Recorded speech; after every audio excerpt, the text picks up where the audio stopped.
Mais comment on se sort de ça ? Comment on se sort, en fait, si on l'a pas anticipé, si on n'est pas prêt, si on n'est pas prêt à redémarrer, si ça nous arrive ? Comment nous, on se sortirait de ça ? Et sachant que tout ce qu'on voit, regardez Mayotte avec Shido et Dick Kennedy.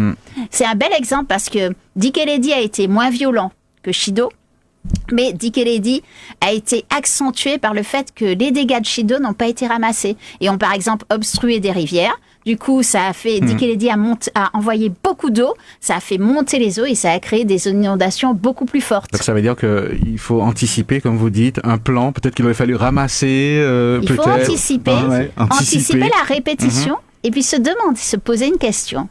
Combien de fois on est capable de prendre un phénomène sans tomber complètement. Il y a une actualité qui vous donne raison, peut-être que vous l'avez vu, au sujet du Louvre qui se dégrade avec un problème de gestion finalement de la fréquentation. Donc c'est un petit peu ça l'idée. Et pourtant, ça veut dire qu'il faut mettre des choses en place alors. C'est complètement ça parce que là, c'est un problème de fréquentation, mais dans toutes les chaînes de toutes les organisations, absolument toutes, que ce soit les entreprises, les très grosses entreprises, que ce soit des petites entreprises, que ce soit l'État, que ce soit nos collectivités ou que ce soit nous en termes de citoyens, on voit à un moment donné, mais on ne sait pas que c'est pour ça, mais on subit déjà des éléments, et notamment tout à l'heure on a parlé de la vie chère.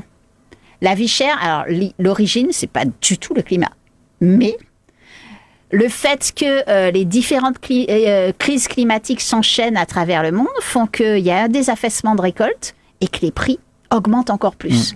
Quand on met ça sur des sociétés qui dysfonctionnent déjà énormément, eh bien ça fait exploser encore plus la vulnérabilité.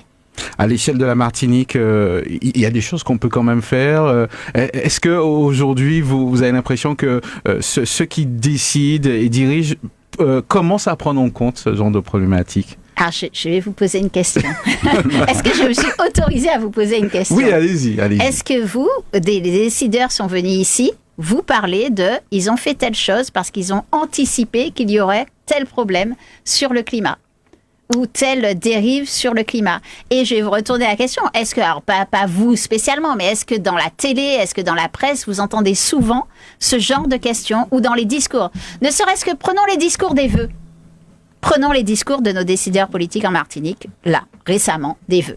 Il y en a combien qui ont dit, qui ont dit au moins une phrase, je vous demande même pas d'en parler 10 minutes, au moins une phrase pour dire, eh bien là, on sait que les choses vont se détériorer à cause, en fait, de ces chaleurs répétitives et de ces pluies répétitives, et on l'anticipe en créant un plan d'adaptation très ferme, en vraiment travaillant dessus, parce que on sait que nos citoyens, et à la fois dans leur fonctionnement individuel, mais aussi nos écoles, aussi nos entreprises, vont moins bien fonctionner du fait de ça. Je peux me permettre une petite pointe d'humour? Vas-y. Vous avez remarqué qu'il pleut en ce moment, hein? Donc, on dit déjà que le carême sera gras. La petite pointe d'humour, c'est que Bouchio, moi pas employant l'autre mot, Ijaka ouvert l'on dit ça parce que dans leur esprit, on n'aura pas de carême, donc on n'aura pas de problème. On aura oublié, et ce que Martine est en train d'expliquer, cette idée où il faut anticiper les choses. Vous verrez, en juillet-août, on a fini avec ça, on ne parle plus de cela. Une fois qu'on aura passé le mois de mai, on sera apaisé, parce qu'il pleut. Les rivières sont à un certain niveau, ça arrange tout le monde. Mais on n'anticipe pas le problème. Rappelez-vous, en 2020, juste 2 mots, quand déjà le comité citoyen interpellait les élus de l'Espace Sud, puisque c'est là qu'on travaille, où on interpellait les élus de l'Espace Sud justement sur la prochaine sécheresse. Ah, ça le comité citoyen qui a raconté là, il n'y a pas scientifique, il n'y a pas ceci. Et on a eu un gros problème. Effectivement. Qui nous a coûté une lutte justement contre ces gens-là. Parce que c'est un autre domaine, certes, mais on a été obligé de travailler, même pas de travailler, de lutter contre ces gens-là pour qu'ils puissent dédommager les usagers qui ont subi pendant des mois, des semaines, des mois, je ne sais pas si vous vous rappelez. Je me rappelle, oui. on n'anticipe pas. On n'est pas dans cette dynamique d'anticiper les choses. On n'a pas de plan qui soit concret sur ces questions-là. Ouais, c'est assez surprenant. Et interconnecté. Parce qu'on peut anticiper soit une chose, mais il faut la connecter avec tout le reste. C'est aussi la difficulté des problèmes qui se posent à nous en ce moment, c'est qu'il y en a plein des problèmes. On est dans une polycrise, on dit. Jusqu'à quel point, justement, parce que bon, on parle d'anticipation, on peut anticiper sur une année en parlant de sécheresse, puisque bon, en gros, on va dire que c'est le cas aujourd'hui. Mais je sais que vous êtes souvent dans les chiffres et jusqu'à où justement on peut anticiper toutes ces problématiques. On peut rester dans l'eau par exemple. Ouais. Il faut déjà s'asseoir autour de la table et démarrer ces anticipations. Parce que regardez en fait, on oublie très vite en fait. Et surtout, enfin encore une fois, alors si on parle de l'eau, il y a des personnes, effectivement, qui ont déjà des plans, qui ont anticipé certaines choses. Je ne dis pas que rien n'existe, attention, parce qu'il y a quand même plein de choses qui existent et il y a plein de plans techniques qui sont réalisés. Quand on va dans les administrations, il y a toujours énormément de plans. Et il y en a, je veux dire, il suffirait juste de les réouvrir pour avoir effectivement plein de solutions que l'on pourrait mettre en place. Il faut bien se rendre compte qu'il faut non seulement interconnecter tout ça, c'est-à-dire que, par exemple, on ne peut pas avoir d'eau sans électricité. Ou alors, quand on n'a pas d'électricité, quelle eau parce qu'à un moment donné, il n'y aura certainement pas d'électricité. Quelle eau on aura à ce moment-là? C'est ça un plan d'urgence, c'est ça un plan d'adaptation. Quelle eau on aura? Quelle route on aura pour aller chercher de l'eau? Est-ce que c'est pas une crainte finalement d'exposer les problèmes? Parce que finalement, quand on les pose comme ça, on se rend compte qu'on est vulnérable au fait. On est très très vulnérable. On est très vulnérable. Je pense qu'il y en a beaucoup qui le crient depuis énormément de temps. On est très vulnérable. Et le climat vient aggraver, mais en démultiplier de manière exponentielle cette vulnérabilité. Et je pense qu'on n'a pas encore bien touché du doigt à quel point cette vulnérabilité peut exploser complètement à chaque fois. À chaque fois, vous savez, il y a toujours plein d'explications aux mouvements sociaux. D'accord ? Toujours plein d'explications. Mais il y a quelque chose qui se répète tout le temps, c'est qu'après de grosses sécheresses, il y a toujours des mouvements sociaux. Et que ce soit des grosses sécheresses dans le monde ou en local, il y a toujours des mouvements sociaux parce que tout augmente. D'accord ? Et donc ça, et parce que c'est moins facile aussi pour les personnes de se nourrir. C'est moins facile de faire de l'agriculture de subsistance. Et donc tout ça, mis bout à bout, ça fait que notre vulnérabilité explose. Et ça, vraiment, il faut s'arrêter. Encore une fois, juste comprendre les phénomènes parce que c'est juste de la physique, ce dont on parle. Vous voyez, c'est juste, peut-être en 5 minutes, je peux vous refaire l'histoire simplement pour vous expliquer comment cette mécanique tourne. Mais voilà, une fois qu'on a compris ça, on sait que, de toute façon, c'est là, en fait, ces problématiques, elles ne feront que s'aggraver.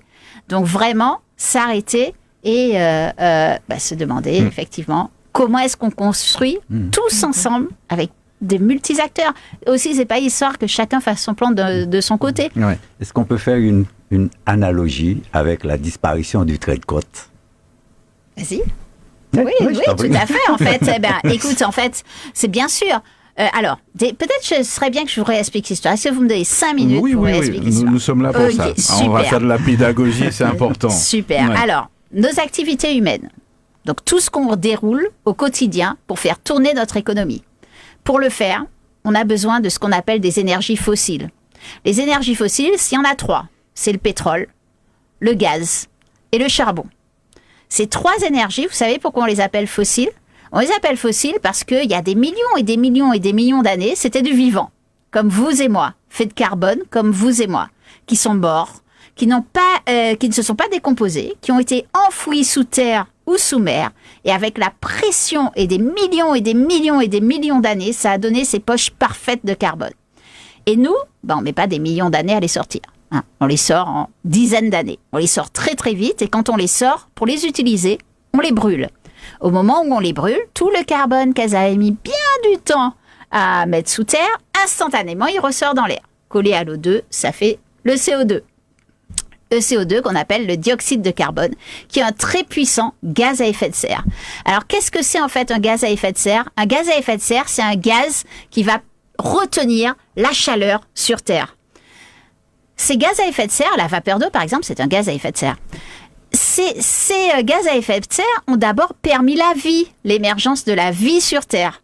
D'accord ? Donc, ils sont hyper nécessaires. Mais le fait d'en rajouter, ça fait que, eh bien, il y en a beaucoup trop. La chaleur qui est retenue sur Terre est de plus en plus importante. Et une fois qu'elle est importante de cette manière, pour vous imaginer le truc, imaginez, vous voyez quand vous avez laissé votre voiture en plein soleil ? Ouais. Vous entrez dedans, vous voyez un peu ce que ça fait. Eh ben c'est ça. Voilà. Exactement. C'est un peu une belle image de gaz à effet de serre. Voilà, le ressenti que vous avez à l'intérieur, c'est ça.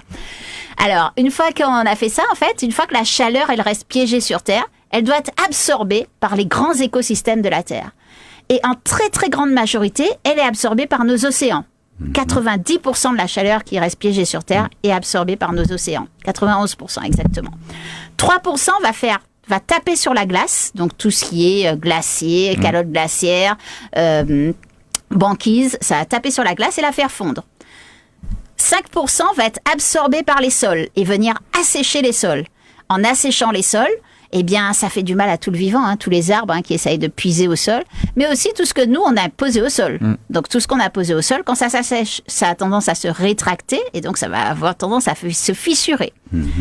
Et seulement un petit pourcent qui reste, un tout petit pourcent, qui est notre propre ressenti du changement climatique, ça va venir augmenter la température de l'air. On n'en parle pas beaucoup, de ces 1%. De ces 1%, contre les 90% qui vont dans l'océan.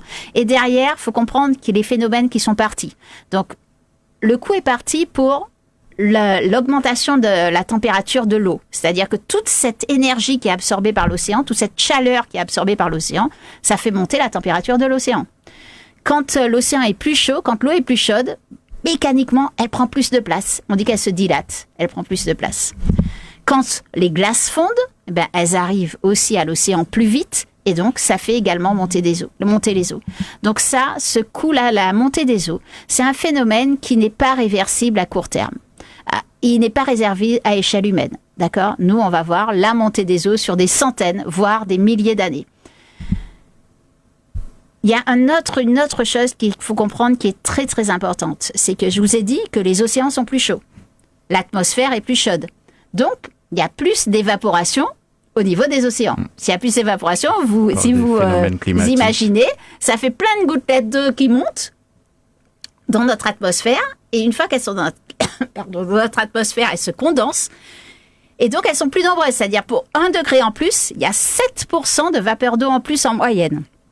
Et donc, quand l'eau va tomber, elle va avoir tendance à tomber beaucoup plus fort, beaucoup plus drue et souvent plus localisée.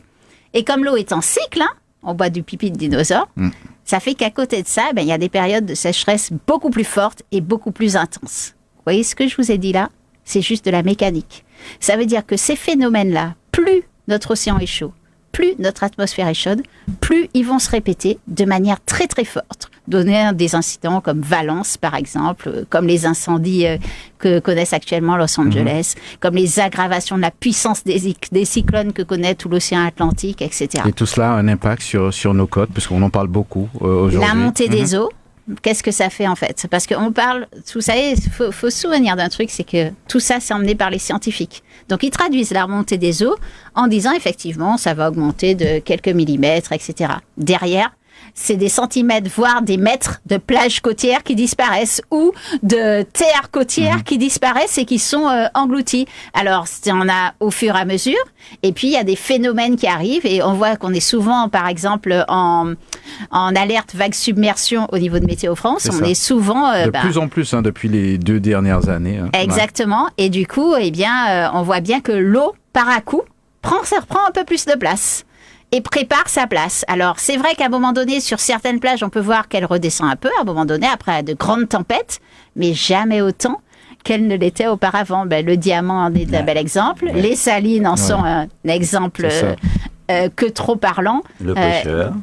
Le prêcheur, effectivement. Le prêcheur, ou d'ailleurs, c'est quand même la seule commune qui a, elle, organisé tout un plan d'évacuation de de ces populations, mais tout en travaillant en fait avec de manière très participative et très constructive et en envisageant la vie autrement. C'est vrai que vous répondez à la question que les auditeurs et aussi qu'on pourrait se poser, c'est justement à notre échelle, puisqu'on a l'impression de subir un petit peu, puisque on tient compte de notre environnement, nous sommes sur une île, donc c'est peut-être déjà ce que fait quand même la commune du Prêcheur.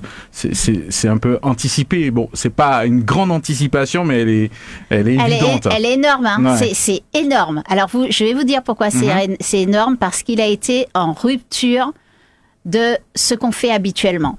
Et d'ailleurs, il est cité en exemple quasiment dans plein d'endroits dans le monde par rapport à ça. C'est-à-dire qu'il a imaginé la vie autrement. La maison, on considère que c'est notre maison pour tout le temps. Mais non, on peut vivre, on peut avoir des espaces plus intégrés à l'intérieur des terres et pouvoir quand même fonctionner avec le bord de mer. Et en fait, c'est réimaginer notre manière de vivre, mais la réimaginer assez en profondeur pour qu'elle crée des ruptures de comportement et qu'elle soit véritablement robuste et adaptable, quel que soit ce qui peut arriver. Et Dieu sait s'il peut en arriver des choses aux prêcheurs. Donc, quel que soit ce qui puisse arriver, de manière à mettre la population le plus en sécurité possible, mais aussi qu'elle puisse fonctionner, continuer à fonctionner, à fournir à boire, à manger, que les personnes puissent dormir, que les personnes puissent avoir des interactions sociales et continuer ce qui fait leur ADN, c'est-à-dire ce rapport viscéral qu'ils ont entre terre et mer. Ça fait très très bizarre d'entendre les choses comme ça, et pour autant il va falloir y penser et servir d'exemple, puisque ça peut s'adapter pas seulement aux prêcheurs. Par exemple, tout ce qui est Makuba, Basse-Pointe, on en a parlé il y a pas longtemps. J'aurais aimé profiter de votre présence pour parler de la COP 16 et la COP 29. Déjà expliquer un petit peu déjà à quoi ça sert. Je profite de votre présence, et puis parler aussi des principaux enjeux qui ont été abordés par exemple à la COP 16 sur la biodiversité. Je sais que vous suivez attentivement tout cela, donc est-ce que vous pouvez nous dire quelques mots? Oui, alors sur la COP 16, en fait, c'est la COP liée à la biodiversité, le vivant. Hein, la biodiversité, c'est un grand mot, en fait, c'est le vivant, dont nous faisons intégralement partie de ce vivant. C'est important. Hein, voilà, c'est important en fait de le replacer. C'est le vivant, c'est nous, c'est tous les êtres vivants, c'est aussi tous les écosystèmes. Donc la COP 16 prend acte que nous sommes dans un déclin énorme de ce vivant. Hein, on parle même de 6e extinction de masse actuellement. C'est-à-dire que le vivant s'effondre à une telle rapidité que on entrerait dans une 6e extinction de masse. Vous savez la 5e, ce que c'était? Vous vous souvenez? C'était les dinosaures. Donc vous voyez un peu l'ampleur du phénomène et ce que derrière il peut enclencher. Donc il est très important de replacer le vivant au centre de toutes nos activités, de toute la manière dont on conçoit notre économie. Ce n'est pas ce que nous faisons. Quand vous dites vivant, on peut mettre en opposition, je sais pas, de l'économie, de l'argent, de la richesse. Pour l'instant, effectivement, pour l'instant, l'économie se met en opposition au vivant. Ouais. Alors qu'elle n'est pas du tout en opposition. Parce que sans vivant, il n'y a pas d'économie. Ok, et qu'on peut autant on peut changer les règles de l'économie. Je suis économètre, hein. Je suis économiste et économètre. Donc je connais très bien, pas parfaitement, mais très bien l'économie. Donc on peut changer les règles. Par contre, on peut pas changer les règles du vivant. Le vivant est adaptable, certes, mais encore une fois, adaptable sur des milliers d'années. Ça se fait au fur et à mesure. Ça dépend en fait. Par exemple, vous allez toujours trouver des espèces effectivement qui s'adaptent. Hein. Les moustiques.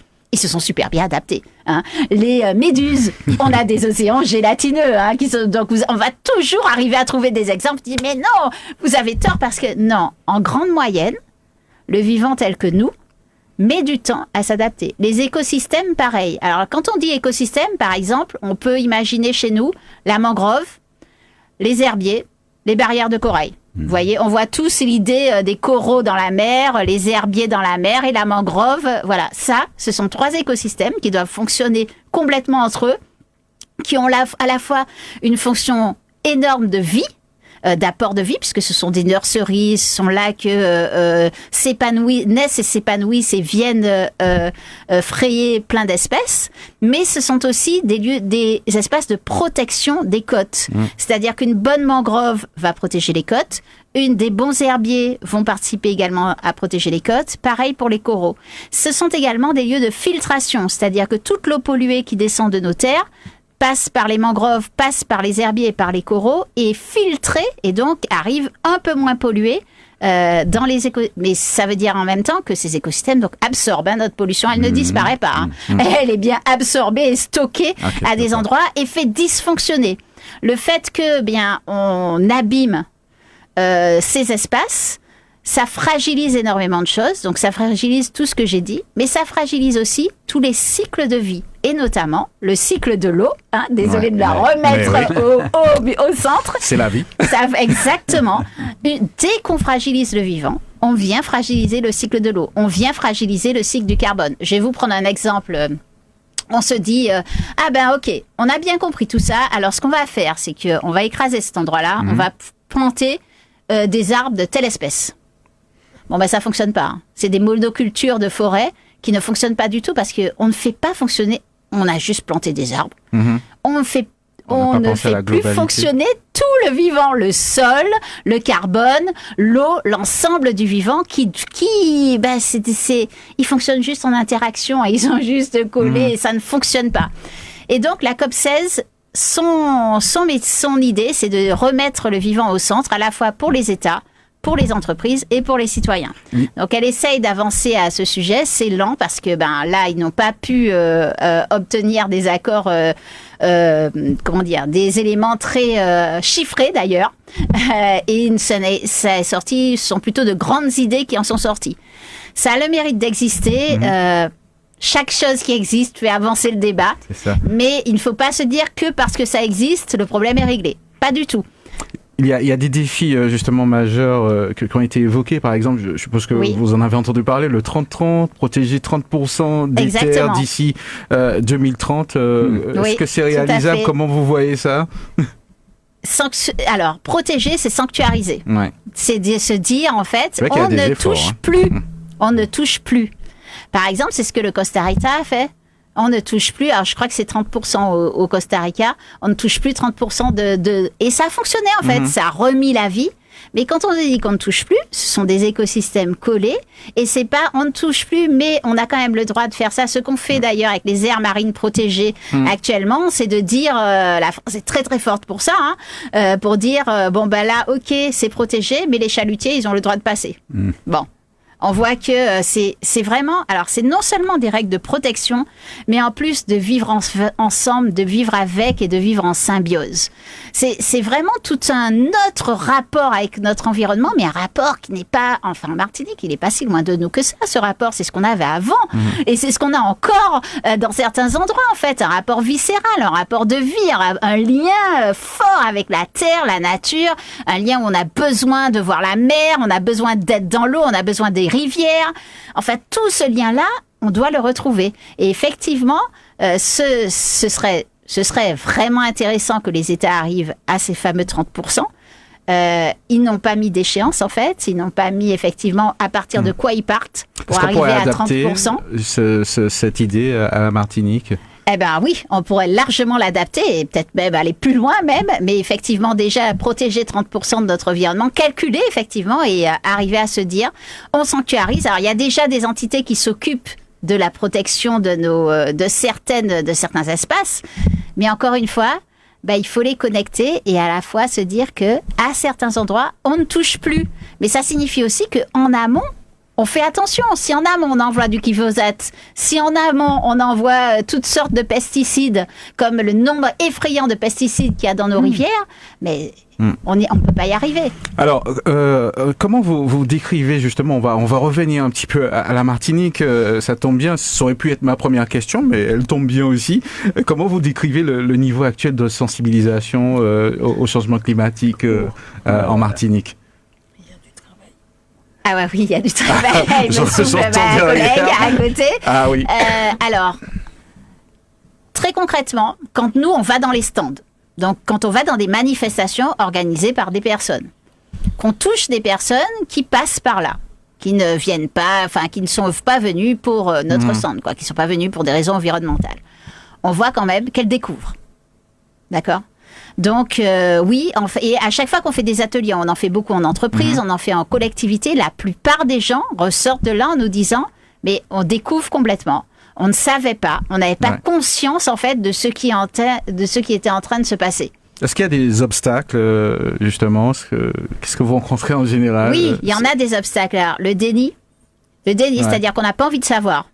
Le fait qu'on se dit qu'on va toujours s'adapter, qu'on va toujours réussir et que de toute façon, nous, on va y arriver. Parce que je ne sais pas pourquoi. Peut-être qu'on est le seul endroit où on y arriverait tous, peut-être. Mais en fait, si on ne s'en occupe pas, c'est sûr que non. Et parce que, comme ailleurs, de toute façon, l'argent prend le pas, l'économie prend le pas et que les entreprises ont du mal à s'arrêter. Même si, je tiens à le dire parce qu'il y en a quand même qui s'arrêtent pour le faire et qui commencent à prendre conscience que l'impact est là sur leurs chiffres. Et c'est peut-être ce qui fait bouger un peu les lignes, c'est-à-dire qu'elles voient qu'elles commencent à perdre de l'argent, concrètement. Et donc là, elles s'intéressent, ou alors elles sont poussées par la réglementation et un devoir d'information de leurs équipes. C'est là qu'on arrive à toucher le plus de monde. Sinon, effectivement, les gens, ils ont du mal à s'arrêter par eux-mêmes et se dire, tiens, je vais prendre du temps pour participer à un atelier. Monsieur Lannoy. Oui, je veux dire que le travail de sensibilisation va être encore augmenté. Le travail que Martine fait déjà, c'est énorme, je peux pas dire autrement. Pour ceux qui ne savent pas, la réalisation est énorme, le travail qu'il a fait. Mais nous, au comité citoyen, on va mettre en place des procédures pour pouvoir augmenter ce travail-là.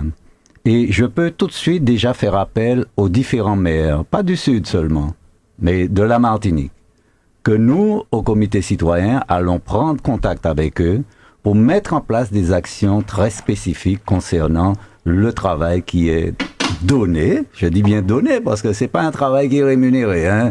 C'est un travail c'est une passionnée, elle se donne. Donc, il va y avoir déjà, avec le comité citoyen, cet aspect-là, c'est-à-dire augmenter la sensibilisation auprès de notre population de cette question climatique. Martine n'a pas tout dit, je vous dis ça. Oui, j'imagine bien. Il nous faudrait 2-3 émissions. Dans les questions de limites planétaires. Enfin, il y a déjà un maire qui a été sollicité, qui est d'ailleurs membre du comité citoyen, c'est monsieur José Mirande, qui est déjà, on va dire, en phase avec ce qu'on veut mettre en place. Et certainement que ça va être déjà le premier laboratoire de travail pour le comité citoyen, en tout cas, sur cette question-là. Mais je veux rajouter, si ce travail se fait, très bien, mais il y a 2 niveaux à observer, et il y a 2 niveaux qui doivent se mettre en branle. Le premier niveau, ce sont les politiques. Il faudrait qu'on commence dans ce pays-là à regarder de manière consensuelle certaines questions, et notamment sur les questions du climat, parce que mon café de footing moins de temps en temps, enfin mon café de moins, mais là on a marché à sous littoral là, mon café ni de côté, mon café de pieds moins les cailles, on les roches ces autres précisément, c'est-à-dire que ça bla parti. Martine a souligné ce qui s'est passé au diable. Et le deuxième niveau, mais c'est chaque monde, chaque citoyen doit pouvoir un temps, ne serait-ce qu'un tout petit temps, s'asseoir et se poser des questions. Des questions sur notre société, bien sûr, mais des questions sur notre climat. On doit pouvoir faire ça, Martine l'a fait, c'est très bien, je fais, Annie fait, Jacques fait. Mais il faut que chaque Martiniquais se sente concerné. Mais c'est très simple, par son pays, c'est tout. Par son pays, où on va. Qu'est-ce qu'on peut faire et qu'est-ce qu'on doit faire? Donc ces 2 niveaux-là doivent travailler aujourd'hui. Très bien. Je souhaite juste compléter. Nous avons, puisque tu as parlé de travail de sensibilisation, nous avons eu une journée de convivialité au mois de décembre, le 15 plus précisément. Et c'est vrai que dans la matinée, nous avons eu notre thématique qui était sur le climat. Et les citoyens et citoyennes présents lors de cette journée de convivialité ont porté un grand intérêt. Pour ma part, j'ai beaucoup appris et je pense qu'il faut retenir cette idée poursuivre parce qu'il y a un vrai travail de sensibilisation à renforcer et pour qu'il y ait une prise de conscience de l'ensemble des Martiniquais et des Martiniquaises sur ce sujet. Très bien. Ouais. Martine, il y a un fort lien aussi avec l'actualité, hein, parce que par exemple, et vous avez aussi média un énorme rôle à jouer pour remettre ces questions-là tout le temps sur le tapis. Par exemple, quand j'entends dire mais c'est pas possible d'acheter des tomates ces temps-ci parce que c'est beaucoup trop cher. Ah mais les dachines, les ignames, mais je comprends pas pourquoi est-ce qu'on a augmenté. Pourtant c'est pas la guerre en Ukraine. Mais non, effectivement, c'est pas la guerre en Ukraine. Par contre, les agriculteurs, ils ont d'énormes difficultés avec le temps qu'il fait à sortir des ignames. Et ça, en fait, ils n'ont pas, eux, le temps et la possibilité de faire cette pédagogie-là. Mais par contre, il faut le dire, et il faut le dire aux citoyens martiniquais pour qu'ils continuent quand même à soutenir l'igname de Martinique et des producteurs, et qu'ils mangent local, mais qu'ils sachent aussi que l'igname, c'est quelque chose de précieux. Donc, on va peut-être en acheter moins. Pas du tout le gaspiller, y faire très attention. Et ainsi pour le miel et plein d'autres produits de chez nous. Alors, je sais que vous faites beaucoup d'ateliers, du moins quand vous en pouvez, justement. Quelles sont les émotions et les réactions qu'on vous donne après les ateliers ? La première, c'est on a pris conscience. On est heureux, on a été éveillés, on a pris conscience, on est secoué. On est interpellé par la force des choses, par l'implacabilité de ce qui est en train de se mettre en place, et on ne pensait pas que c'était à ce niveau-là, que c'était de cette force-là, et que ça remettait les choses à ce niveau-là. D'ailleurs, beaucoup de personnes, sur la première prise de conscience, vont nous demander, mais est-ce que c'est foutu ou pas ? Est-ce qu'on peut encore faire des choses ? Donc, il y a des choses, en fait, ça va bien marquer le fait que les problèmes que l'on doit affronter sont graves, sont importants, et ce n'est pas juste éteindre la lumière qui va nous permettre en fait d'arriver à fonctionner autrement. Il y a aussi le fait qu'ils sont déjà là. Donc on doit absolument, et ça aussi c'est quelque chose que les personnes comprennent, c'est qu'il faut commencer à s'adapter, à avoir un mode de vie adapté à ces déséquilibres importants qui arrivent. Concrètement, s'adapter, ça veut dire vous êtes parent, là vous êtes là. Peut-être que si on a arrêté l'électricité, il commence à faire trop chaud dans le local de votre enfant, peut-être qu'il faut arrêter vos activités et aller le chercher. Peut-être que vous êtes sur la route, vous avez un rendez-vous et il y a eu une inondation, vous pouvez pas passer, etc. Ça bloque le rendez-vous. C'est ça aussi, s'adapter. C'est pas seulement être prêt à un grand cyclone, c'est les perturbations dont je vous ai parlé au quotidien qui font un fonctionnement très différent de ce qu'on a habituellement l'habitude de dérouler. Alors, je voulais prendre quelques minutes avec vous pour parler justement, on en a dit quelques mots, l'utilisation de la fresque du climat. Oui. Peut-être en quoi justement cette fresque du climat est-elle un outil efficace pour sensibiliser aux réalités climatiques ? Donc, on a vu les petites cartes, on va les remontrer justement. Oui. Parce qu'en fait, alors, c'est déjà un atelier qui permet de prendre conscience par soi-même. Donc, en fait, les différents phénomènes avec des images et des textes derrière, on essaye par soi-même de placer les choses. Et c'est pas un format descendant. Donc, c'est un format participatif et à chaque fois, il y a un animateur qui va venir compléter et donner des explications supplémentaires. La fresque du climat, elle se déroule en 3 espaces. La première, où on essaie de comprendre avec les cartes et de refaire cette fresque. La deuxième étape, une fois qu'on a refait cette fresque tous ensemble, donc c'est 5 lots, on va être très touché de ça. Donc, il faut un moment pour larguer les émotions. Ah oui. Et donc, précisément, les gens vont commencer à dessiner et écrire des choses, des messages sur la fresque. Donc, ça va être des messages parfois très pessimistes, parfois d'autres qui vont entrer dans l'action, etc. Mais au moins, c'est des choses qui nous rendent plus sur le cœur. Ensuite, on va voir les réalités sur notre territoire et sur notre pays et voir comment est-ce que ça nous a déjà embarqué dans notre vie, touché dans notre vie. Et ensuite, on va ouvrir un débat. Un débat d'abord très libre, et puis où on va afficher un petit peu plus certaines contraintes, c'est-à-dire faire réaliser aux personnes que, par exemple, en 2030, ces déséquilibres seront plus intenses. Donc, il y aura certainement moins d'eau disponible, plus de chaleur, plus de pluies diluviennes. Comment est-ce qu'on fait pour continuer à vivre malgré tout ça ? Et là, en fait, les personnes vont se projeter dans un moment différent et vont commencer à imaginer par elles-mêmes ce qu'elles ont envie de mettre en place chez nous. Et c'est ça qui est super important, en fait, c'est le fait que cet atelier-là n'emmène pas une batterie de solutions, mais fait émerger ce que les personnes elles-mêmes sont prêtes à faire pour cela. Et globalement, franchement, on est quasiment tous prêts à faire beaucoup de choses. Justement, est-ce qu'il y a des choses qui vous ont marqué dans ce que on a émis comme choses à faire? Le manger local, le manger sain, le cultiver. Ça, c'est quelque chose qui ressort absolument tout le temps. Le fait de se protéger, la compréhension que il faut de l'eau. Il faut de l'eau, donc il faut des citernes d'eau, il faut des filtres d'eau, il faut quelque chose à échelle soit de l'individu, mais pas que, parce qu'on peut pas être résilient seul. Donc il faut absolument que ce soit dans une ceinture du quartier pour que ce soit efficace. Et puis, les besoins essentiels réapparaissent. En fait, c'est ça qui réapparaît autour de la table. Et ça, en fait, c'est important parce qu'on ne les emmène pas. Ça réapparaît de manière, par les personnes elles-mêmes qui nous disent effectivement jusqu'où elles sont prêtes à aller.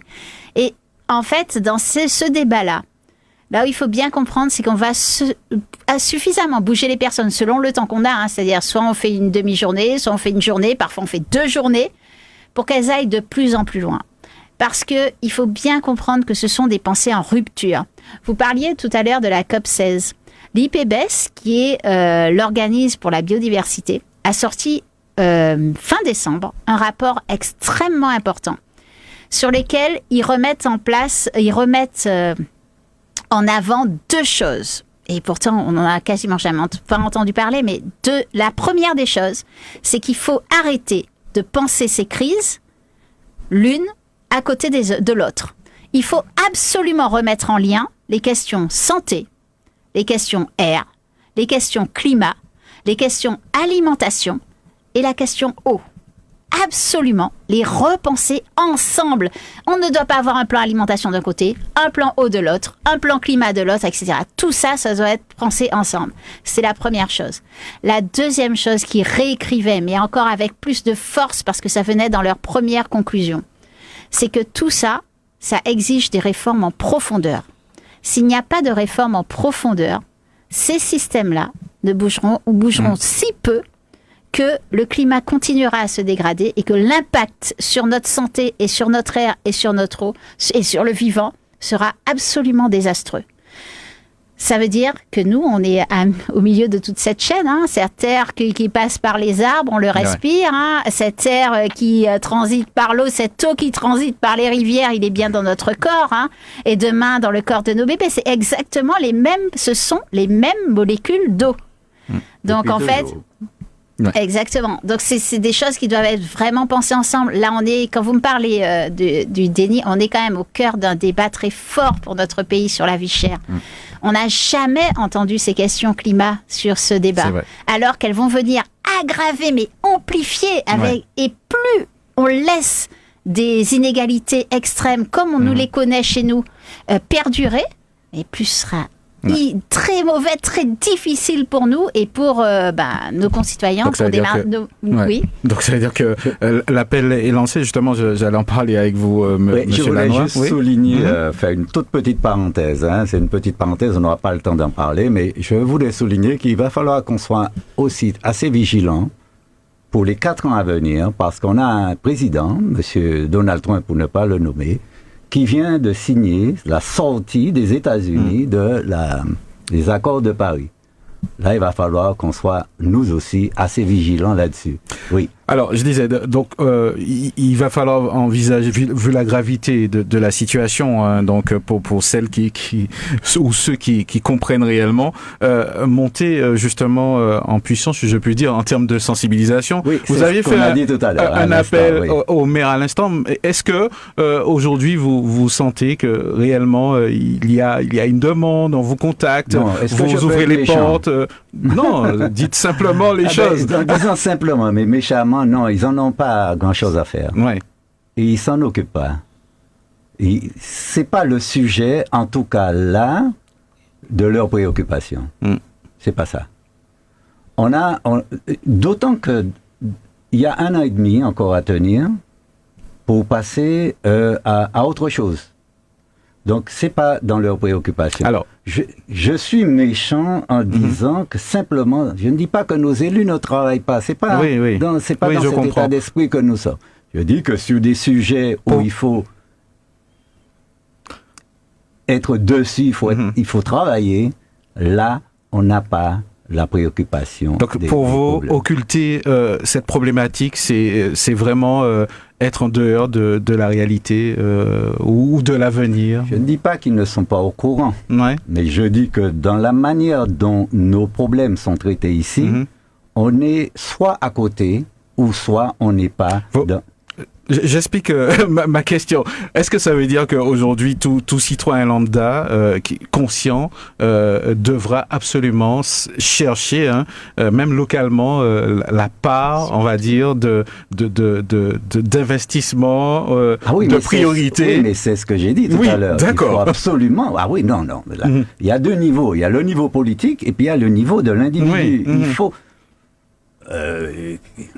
Quand on voit l'état de gaspillage qu'on a dans ce pays-là, et c'est pas le politique qui influe le gaspillage, c'est bien l'individu qui devant l'offre va. Non, donc il y a ces deux niveaux. Non, bien sûr, on doit s'impliquer. On doit absolument s'impliquer.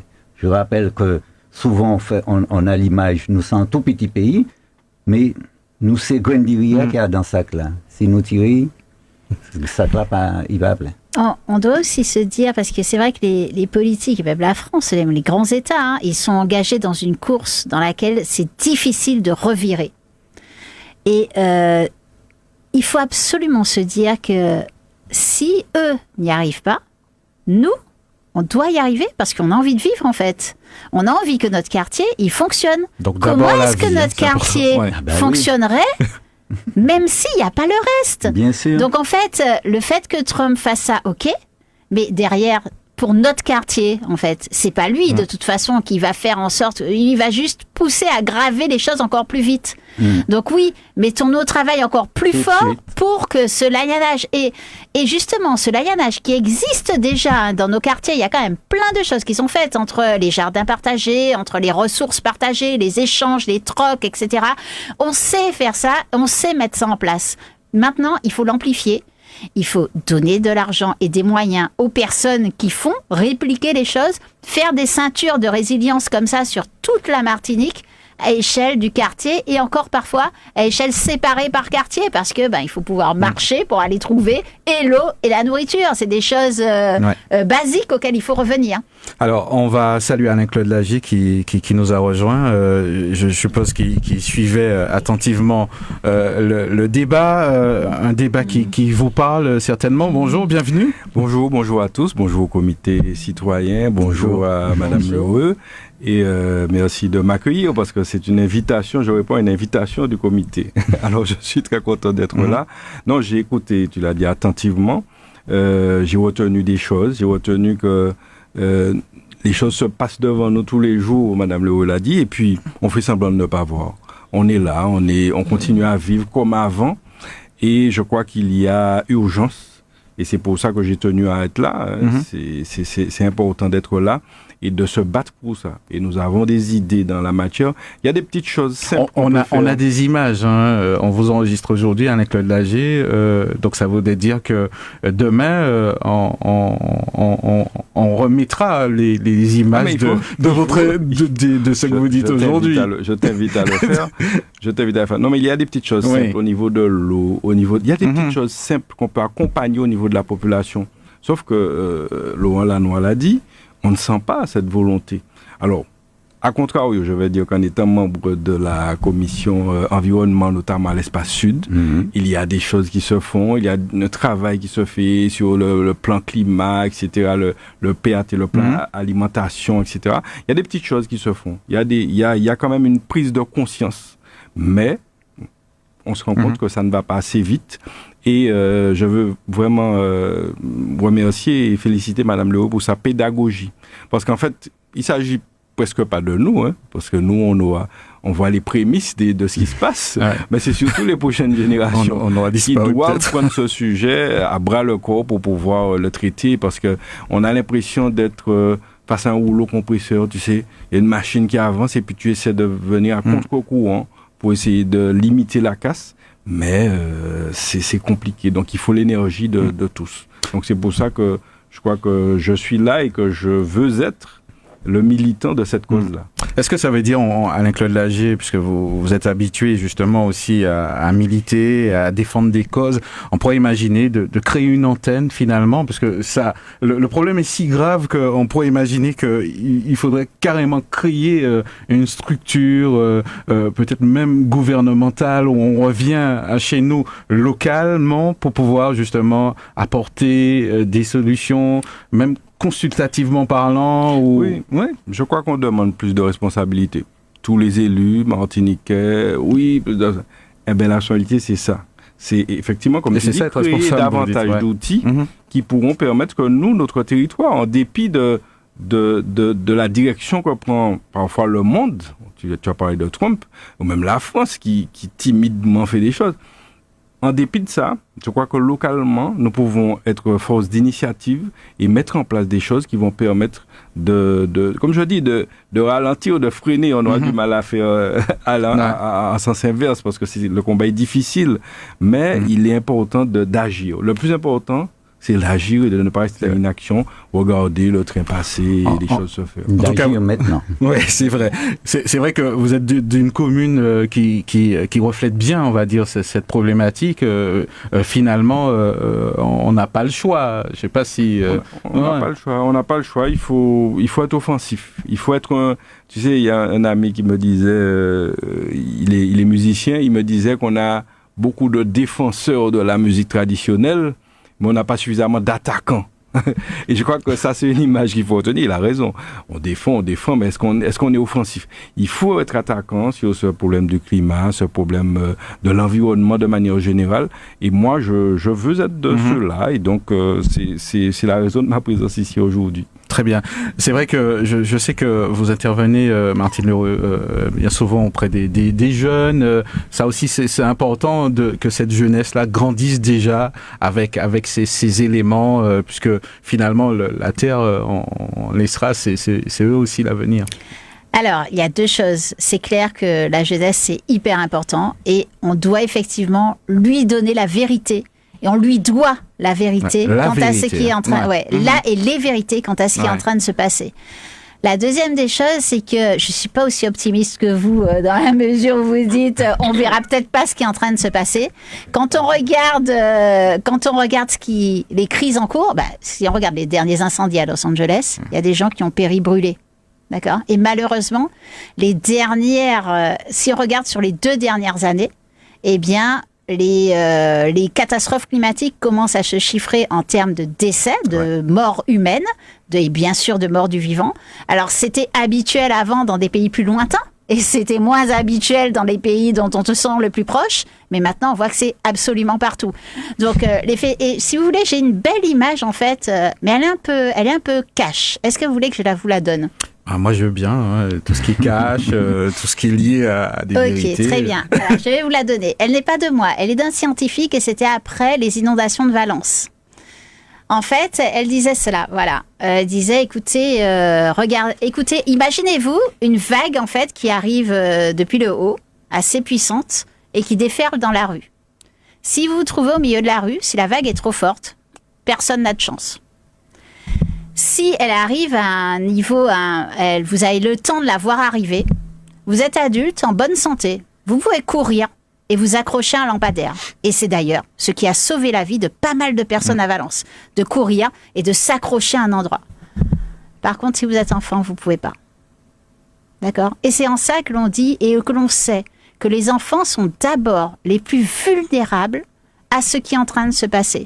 Parce que depuis petits, depuis qu'ils sont nés, ils sont soumis à un air pollué, à une eau polluée.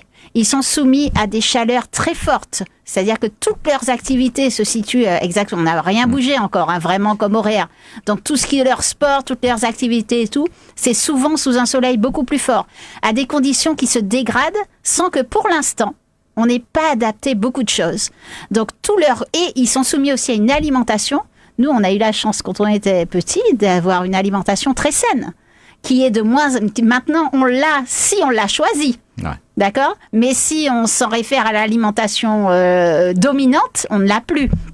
Mais les enfants, ils ne le choisissent pas. Et ils le subissent depuis qu'ils sont petits. Et tout ça, ça interfère sur leur santé. Vous vous souvenez les 5 points que je vous ai dit là? Air, santé, climat, alimentation et eau. Depuis bébé, ils sont soumis à ça de manière violente. Et ça, en fait, on n'a pas assez de temps pour que le corps humain puisse s'adapter et développer de nouvelles stratégies parce qu'il y a trop de... Ça aurait été une, mais il y en a tellement, en fait. Voilà, sans compter les atteintes au cerveau. Je ne parle même pas des atteintes au cerveau. Avec toutes les applications et toute l'IA qui atteint le cerveau disponible. Donc, en fait, rendons-nous compte qui sont les plus vulnérables et donnons-nous le maximum de chance, justement, donnons-leur le maximum de chance en les reliant plus à la nature. Je crois que les relier plus à la nature, leur apprendre à planter, leur apprendre des gestes, mais que nous, on apprenait avec nos parents aussi, quoi. Et donc, leur remettre ça, c'est essentiel. Très bien. Laurent Lannoy, oui. dans un monde peut-être différent de celui qu'on vit aujourd'hui, un politique viendrait vous voir et vous demanderait, bon, qu'est-ce qu'il faut que j'intègre dans mes projets pour pouvoir apporter ma pierre à l'édifice? Vous lui direz quoi? Alors, en tant que Martiniquais, je n'irai pas ailleurs. Hein. Mm-hmm. Oui, on reste à l'échelle locale. Ouais. Je lui dirais simplement, travaillons déjà à la sensibilisation. Ouais. Faisons déjà ce premier travail. Ensuite, mettons en place des projets. Si on peut pas mettre de plan qui soit global sur quelques décennies. Mettons en place juste des projets pour que dans l'immédiat, on puisse au moins, pour particulièrement nos enfants, sur certains plans, l'éducation. Il me semble que c'est important. Il faudrait peut-être commencer à revoir notre système éducatif. Déjà, pour comprendre, depuis comment tout petit, Pucci, nous n'y la rentre en septembre, et n'y la plie, alors que en mars, avril, mai, juin, nous n'y go au soleil. Donc, il y a un tas de choses qu'on pourrait déjà demander à nos politiques d'essayer de revoir. C'est-à-dire que dans les pouvoirs qu'on pourrait demander, on peut aller aussi mettre en place des projets qui soient peut-être si on ne veut pas mettre en conformité, mais en corrélation avec ce que nous sommes dans ce petit pays-là, et pouvoir aussi faire en sorte que les gens participent. C'est-à-dire que finissons avec cette idée où nous sommes dans des bureaux, on travaille, puis on dit voilà ce qu'il faut, parce que souvent on se trompe. Travaillons avec les gens. Martine l'a dit, ni monde qui savent, on y est planté en pied d'agine. Mais ou peut-être qu'on a dans un bureau, on dit qu'il faut faire ci, il faut faire ça. Mais on sait que les gens ont aussi des idées et ont aussi des propositions pour mettre en place des projets communs pour tout le monde. Très bien. Martine, des futurs projets, je sais que vous travaillez beaucoup, on sent la passion, donc j'imagine que des projets, il y en a tout plein. Oui. Après la fresque que vous partagez de plus en plus, est-ce que... Alors, chaque année, nous faisons la Déclic Matinique, qui est une manifestation par des citoyens, pour des citoyens, justement pour une meilleure compréhension de ce qui est en train de se passer. Donc là, on en sera à la 4e édition et ce sera le samedi 5 avril à l'écolieu de Tivoli. C'est une manifestation que l'on organise avec Météo France et qui est vraiment destinée à mieux comprendre tout ce qui est tous les phénomènes qui sont en train de se passer, mais aussi pouvoir trouver des choses simples, des solutions simples pour mieux se nourrir, pour le low-tech sur l'eau, pour le low-tech pour la cuisine, pour faire des choses à partir de nos propres matières, comme le bakwa, le coco, etc., le bambou que l'on retrouve souvent chez nous. Voilà, prendre conscience ensemble et surtout partager, c'est-à-dire que nous, on pense ce que vous avez dit, que les solutions, elles doivent venir de nous, pour nous. Et donc, une fois que les personnes ont un peu plus, en savent un peu plus, non seulement sur le climat, mais aussi sur les enjeux planétaires. Il y a 9 limites planétaires. Nous en avons déjà dépassé 7. La dernière que nous avons dépassée, enregistrée par les scientifiques, c'était sur l'océan. Ça veut dire que l'océan n'est plus en capacité de fournir les services, tous les services écosystémiques et toute la vie, la manière dont il abritait la vie, comme il le faisait auparavant. Ça veut dire que l'océan est en train de dysfonctionner de manière forte, ce qui génère énormément encore plus de tempêtes, mais aussi où c'est plus difficile pour le vivant de vivre à l'intérieur. pour les poissons notamment, et tout le reste des habitants de notre océan. Et donc, cette année, comme nous sommes dans l'année de la mer, puisqu'il y a une grande manifestation qui va s'organiser en France, alors je crois que c'est juin, par rapport aux Nations Unies, sur l'océan justement, eh bien nous avons décidé d'axer une partie de notre manifestation pour mieux comprendre ce rapport entre océan et climat, voir en fait que même si on peut s'en sentir loin, même si on n'en parle pas, pourtant il est toujours avec nous, nous avons tous un téléphone. Dans ce téléphone a été fabriqué avec du sable. Le sable, il vient des océans. C'est un petit exemple, mais j'en ai plein d'autres. Et voilà, donc remettre l'océan au cœur et puis permettre aux personnes à la fois de poser des questions. Donc, de poser toutes sortes de questions qu'elles n'ont qu'elles n'ont pas l'occasion de poser. Et de trouver des réponses, et puis de savoir justement quels peuvent être les petits premiers pas, les moyens premiers pas, les plus grands pas suivants. Voilà en fait ce que je voulais aussi rajouter par rapport aux instances dont vous parliez tout à l'heure. Macron à un moment donné a mis la Convention citoyenne du climat. C'était quelque chose de très intéressant et qui a bien fonctionné. Il a pris 150 citoyens qui n'y connaissaient rien du tout, dont des climato-sceptiques qui franchement pensaient qu'il n'y avait pas. Et il leur a donné de la connaissance. D'accord ? C'est-à-dire que pendant ces personnes ont suivi un cycle de formation. Et ensuite, elles ont été force de proposition. Il y a eu 150 propositions. Malheureusement, il n'en a appliqué aucune. Mais en fait, le travail a été fait et les citoyens ont, eux, par contre, soit derrière se sont investis en politique ou se sont investis localement ou en association pour arriver à entraîner plus de monde. Quand on dit se sensibiliser, c'est pas juste une heure et puis on sait tout en fait. C'est des heures et des heures. C'est au moins un cycle de 20 à 30 heures de formation sérieuse. Donc quand on dit que les politiques, effectivement, ils en savent des bouts. Mais le tout, c'est d'ordonner, de relier les choses et de leur donner plus de matière pour que derrière, ils arrivent plus à faire ce que le dernier rapport appelle le nexus, le lien, la symbiose, le dianage entre le tout. Est-ce que c'est un concept qu'on peut exporter? C'est vrai que le rendez-vous est en avril, mais on peut imaginer que d'autres communes, des écoles se sont dit, finalement, ça pourrait être bien. Est-ce que c'est quelque chose qu'on peut déplacer? On fait des journées partout où on nous le demande. Donc, par exemple, on a fait une journée au lycée Frantz Fanon à Trinité, qui était formidable avec ils ont une matinée, mais longue matinée, de matinée 4 à 5 heures.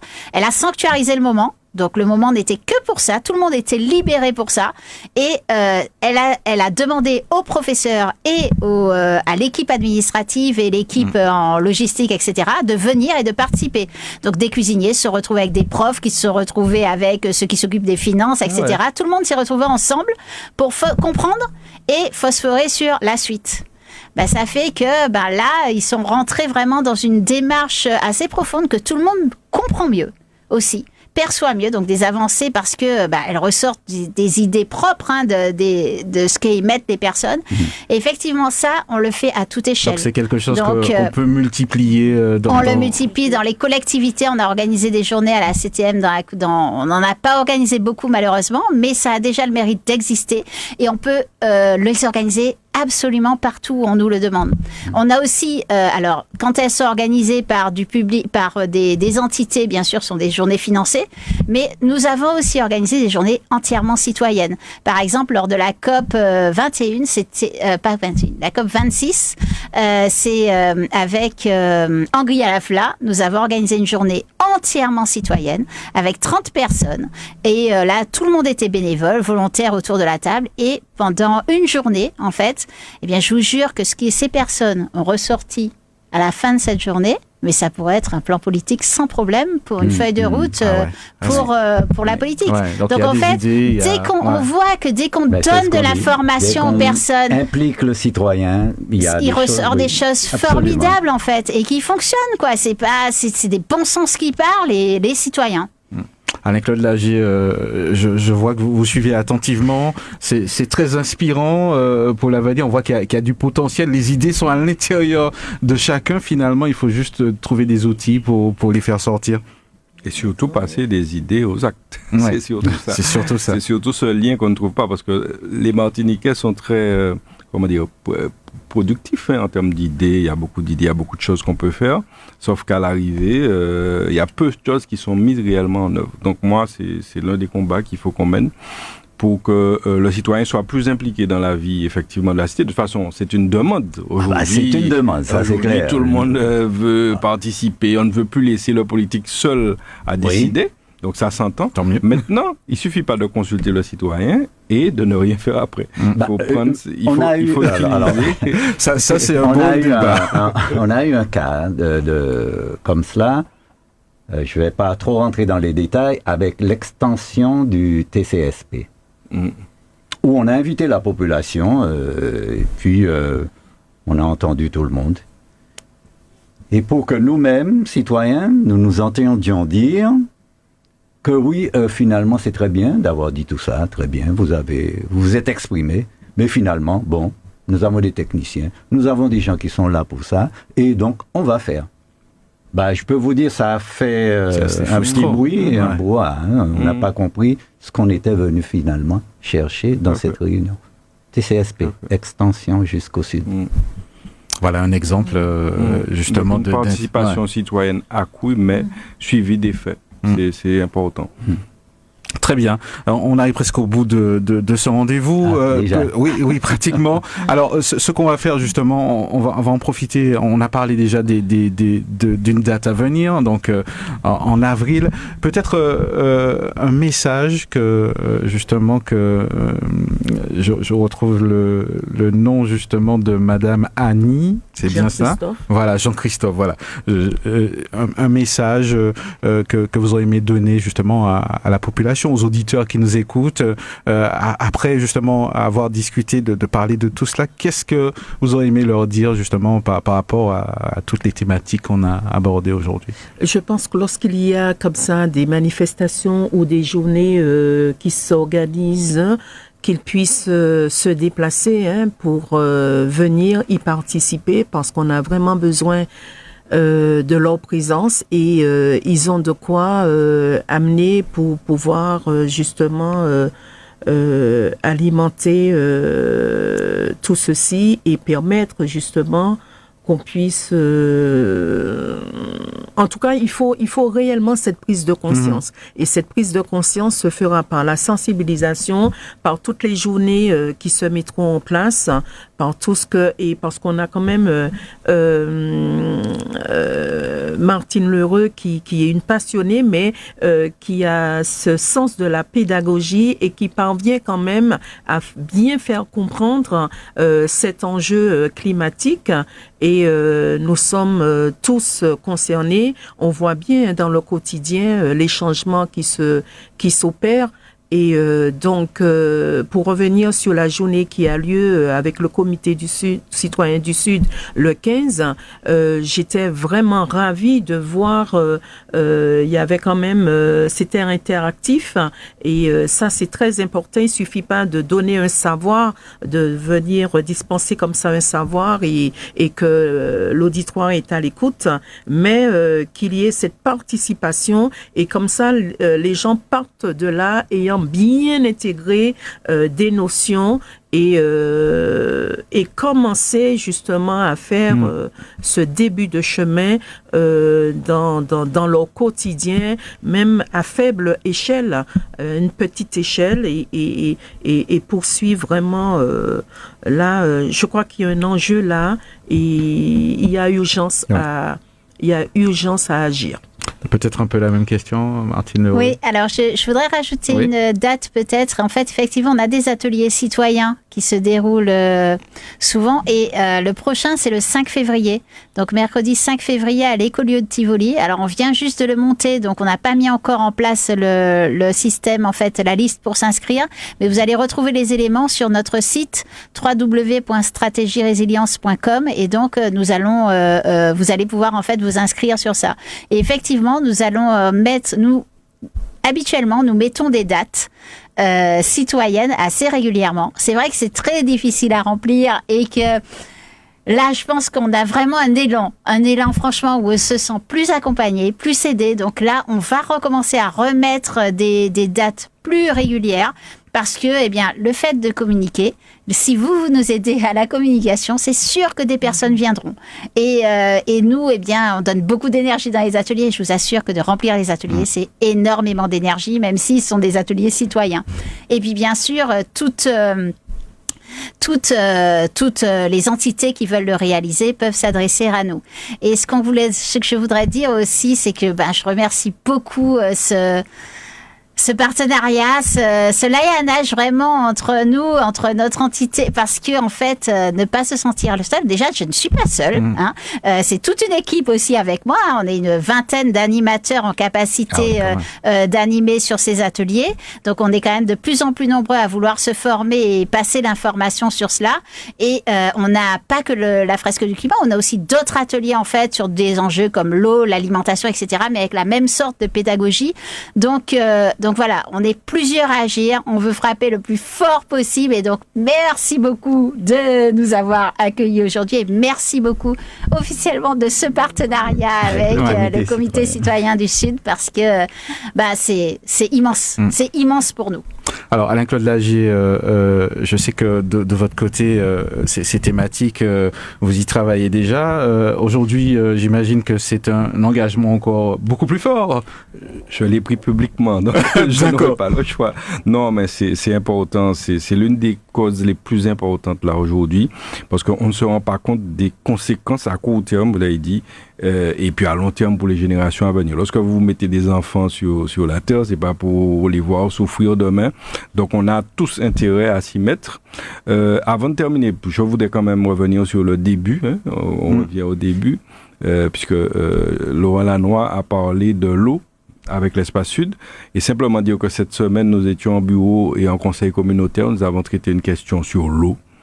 Et je veux apporter l'information rapidement aux consommateurs. Je rappelle que vous êtes conseiller communautaire, que les auditeurs comprennent bien. C'est ça, à l'Espace Sud.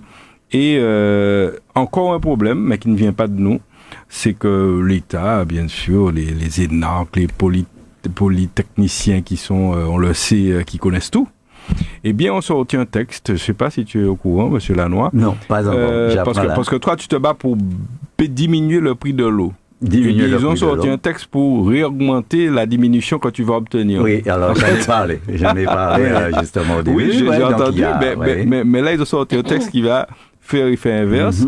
Un texte, quelque chose d'alambiqué, on n'a même pas tout compris. Mais enfin, en tout cas, ils veulent mettre une sorte de prime, une sorte de taxe à la performance des équipements à la fois pour l'eau, mais aussi pour les systèmes d'assainissement collectif. Et par conséquent, les communautés d'agglomération notamment sont les premières visées, devront subir une taxe qui ira à l'ODE d'ailleurs, une taxe supplémentaire que le citoyen va payer. Oui, bien sûr. Et il s'agissait de payer, de donner le taux, d'évaluer le taux, de se prononcer sur le taux de cette taxe. Il ne s'agissait pas pour nous de dire oui ou non, on est contre cette taxe. C'est vraiment hallucinant. C'est vraiment hallucinant parce que dans un pays où le combat est déjà si difficile pour diminuer le prix de l'eau, les gens souffrent, on fait des efforts, eh bien on nous impose ça. Et donc on n'a aucune marge de manœuvre. Alors je tiens à dire quand même que les élus du Sud on a voté contre. Mais en fait, je veux bien dire que le vote n'a pas d'influence sur le texte, parce qu'il serait imposé de toute façon. C'est quand même un positionnement. Mais symboliquement, on a voté contre. Donc c'est quand même un positionnement. C'est vraiment ne pas connaître la situation, surtout dans nos territoires. Et puis de venir imposer des choses comme ça, et sans laisser aucune marge de manœuvre. Donc on ne nous a pas demandé l'avis avant, de savoir si ça serait bien de mettre une taxe à la performance. Donc si vos équipements sont performants, effectivement, votre niveau de taxe va diminuer. Par contre, s'ils ne sont pas performants... Mais le problème, c'est qui paye. Mais qui paye au bout, c'est pas l'exploitant, lui, son équipement n'est pas c'est pas lui qui paye. Donc normalement, c'est lui qui a dû payer d'une certaine manière. Mais il ne sera jamais perdant dans cette histoire. C'est ça. Disons les choses clairement, le délégataire que nous avons au Sud, c'est un privé, donc il ne sera jamais perdant dans l'affaire. On ne va pas entrer dans tous les détails. Vous prenez votre facture, si vous avez un minimum, pas besoin d'être gros technicien pour ça, le délégataire, tout est ficelé pour qu'il n'ait jamais un centime de perdu. pour que les gens voient bien, l'image, c'est les impôts. Les impôts, souvent, les communes, communautés d'agglomération n'augmentent pas leur taux. Mais simplement, l'État révise les bases régulièrement. Et la révision de ces bases fait que, crée une augmentation. Automatiquement. Là, c'est pareil. L'État impose quelque chose qui va créer une augmentation.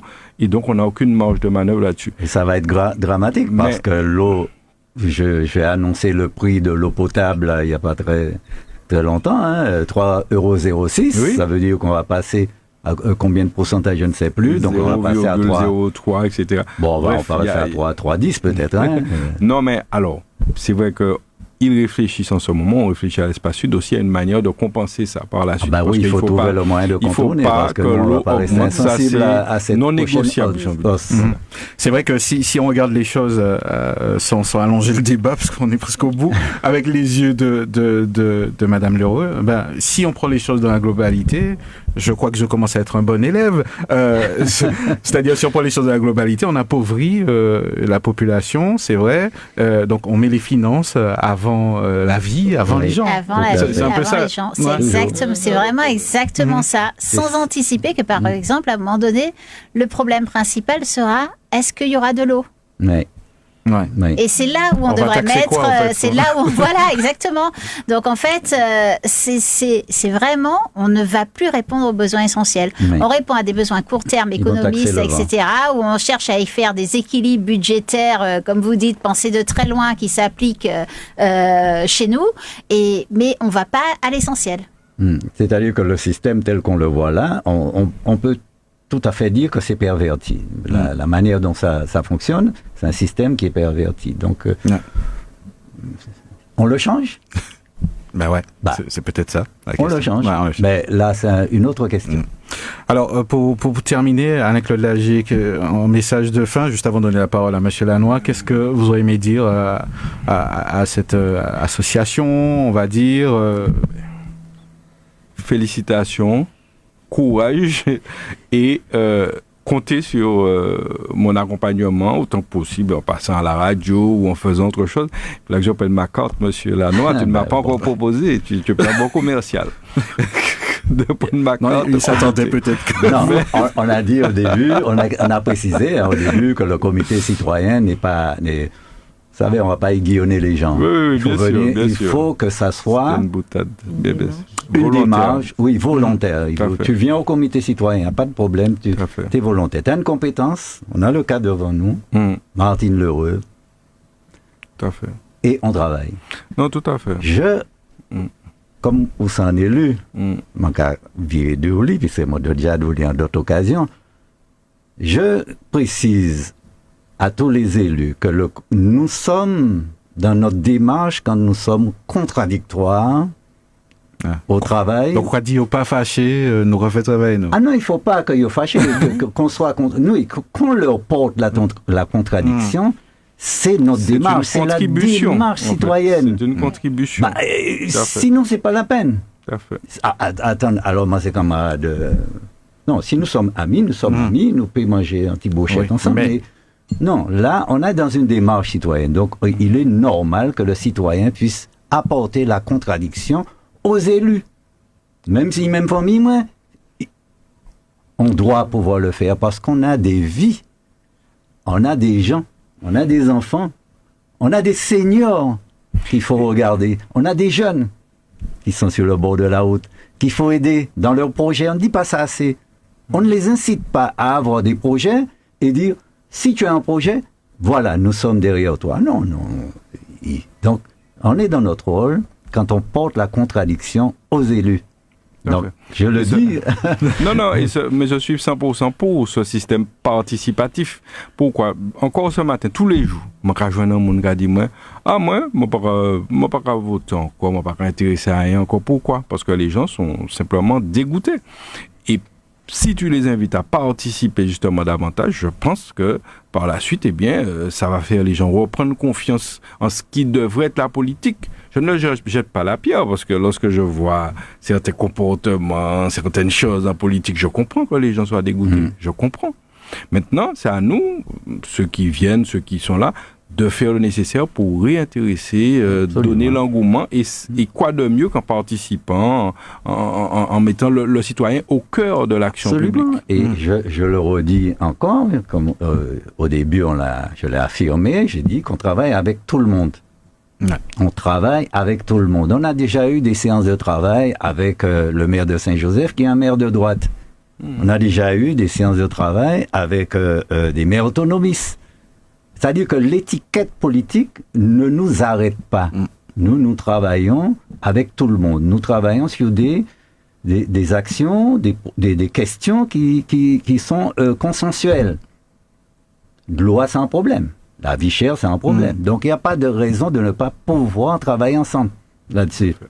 Après, les questions idéologiques, le jour de l'élection, le jour de ceci, ça c'est vous. Ouais. Mais une fois que vous arrivez là, savent que nous sommes dans notre rôle de citoyen. Et c'est ce qu'on vous dit aux élus. Mettez-nous justement dans ce plan-là, dans le plan de votre travail. Dites que nous sommes favorables à ce que le citoyen, quand il a parlé, quand il a dit quelque chose, qu'on puisse dire « Ah oui, mais on peut l'écouter ». Il faut, certes, beaucoup de compétences, on comprend, administratives, techniques, etc., tout ce qu'on veut. Mais nous, citoyens, c'est nous qui avons des bulletins dans une là. Écoutez-nous. C'est clair. Alors, ça va dans le sens, pour conclure, de la mise en place à l'espace sud notamment, d'une instance qui est obligatoire, c'est le conseil de développement. Il en existait un à l'époque, j'en étais membre d'ailleurs, donc composé de socio-professionnels, de la population, donc et une instance obligatoire que la communauté doit mettre en place. Et l'espace sud est en train de remettre en place. On en a parlé, nous, le comité citoyen, on a parlé de ça. Parce que c'est pas normal. On a réveillé des commissions. Mais il faut. Là, jusqu'à maintenant, on est en train d'attendre que la commission de contrôle des finances se mette en place et nous y invite. Toujours pas pour l'instant. On a réveillé la commission eau qui existait à l'espace sud. Elle dormait. On l'a réveillée. D'ailleurs, nous l'éveillons tout bien trop, puisque c'est dit de temps en temps, il n'est pas trop content de nous venir. Bon, j'exagère. Mais il y a des choses qui existent effectivement que nos élus n'utilisent pas. Ce sont des outils. Utilisez-les. On voit bien qu'il va falloir absolument qu'on fasse encore une nouvelle émission. Il y a beaucoup de choses à dire. Martine, pour terminer, je crois que ce qu'on pourrait imaginer, j'espère qu'on nous vole souvent nos idées, mais ce serait de mettre en place une rubrique climatique et on aborderait des thématiques. Je trouve ça très intéressant. Qu'on pourrait offrir après par la suite à d'autres médias qui voudraient bien. Donc, si vous trouvez un petit temps, on pourrait mettre ça en place. Alors là, autant de temps qu'il faut, ce serait vraiment, vraiment, vraiment immensément génial. Je lance une idée. Offrez-nous 2 heures à la radio d'émission. Ouais. Oui, les petites rubriques sont... Comme vous voulez. Le format est plus facilement consommable comme ça, avec un jour régulier. Ouais. De toute façon, il a approuvé le directeur de la radio, il a aussi cette casquette. Donc, vous avez aussi les images. Donc, en général, je pense bien qu'il assume derrière, à mon avis. Bon, allez, voilà. Bon, sur ce, un très très bon week-end à vous. Un petit mot encore, Monsieur Lanois. Alors, oui, le mot de la fin. Oui. Bon, alors d'abord, j'adresse à toute la population le bonjour et les vœux du président. On l'avait déjà fait, mais je réitère. Donc, le président a une pensée particulière pour notre population. Donc, Roger Lanois. Et notre vice-président aussi, d'ailleurs, qui envoie le Tchimbéred du comité citoyen à toute la population. Qui est Monsieur Patrick Polite. Ouais.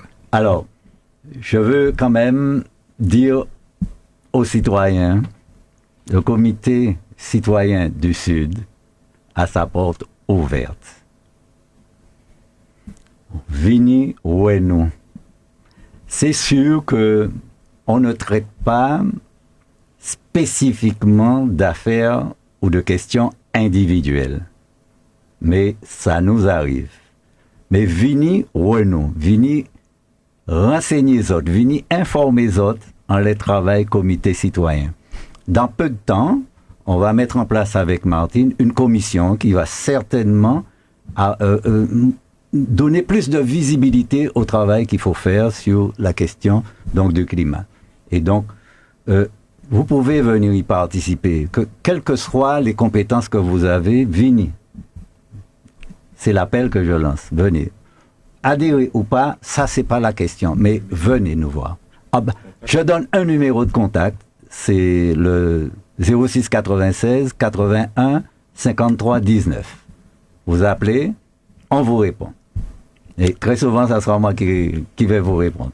Très bien. Je crois qu'on va conclure ce rendez-vous sur ces mots. De toute façon, très vite, on reviendra justement autour de ces thématiques. Un bon appétit à ceux qui passent à table. Un excellent week-end. Et puis, cette émission sera diffusée demain à partir de midi. Donc, vous allez pouvoir à nouveau justement en profiter. À très bientôt. En tout cas, merci à Laurent Lannoy et à Madame aussi Annie Jean-Christophe, tout membre du comité citoyen, aussi à Martine Lheureux, pour aussi qui est membre du comité citoyen, et son engagement et sa passion surtout. Ça sent qu'on a la passion. Merci à vous. À bientôt. Merci aussi. Merci beaucoup. Bon week-end à vous. Bon week-end à tous. Regard sur l'actu, le samedi à 11h10, tous les 15 jours sur Radio Sud-Est. Regard sur l'actu, des invités, un décryptage, des commentaires sur l'info, locale, nationale et internationale. Regard sur l'actu ce samedi à 11h10 sur Radio Sud-Est et rediffusé le dimanche à 12h. En Martinique,